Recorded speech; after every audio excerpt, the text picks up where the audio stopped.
झटपट पटापट लक्ष्मी जी घर के अंदर प्रसन्न होके अंदर आएंगी घर के पटापट। झटपट पटापट लक्ष्मी जी घर के अंदर प्रसन्न होके अंदर आएंगी घर के पटापट। नाचतो सगळं विसरून पोरी बघता थांबून, निळा पिवळा लाल लाल रांगोळी काढतो वाकून।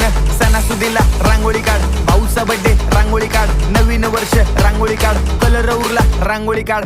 उभी लाईन, आडवी लाईन, तिरपी लाईन, वाकडी लाईन, फुल काढ, चिमणी काढ, हत्ती चुकला पुसून काढ। सगळ्यांनी इकडे लक्ष द्यायचं आहे, टेन्शन घ्यायचं नाही, डान्स करत राहायचा। सासूबाई चिडणार आहेत, घाबरायचं नाही, वाईप करत राहायचे आणि सोबत म्हणायचं झटपट पटापट लक्ष्मी जी घर के अंदर प्रसन्न होके अंदर आएंगी घर के पटापट। झटपट पटापट लक्ष्मी जी घर के अंदर प्रसन्न होके अंदर आएंगी घर के पटापट। पाटापुढे ताटापुढे देवापुढे मागे पुढे सगळीकडे चोहीकडे आम्ही खातो बटाटेवडे, पाटापुढे ताटापुढे देवा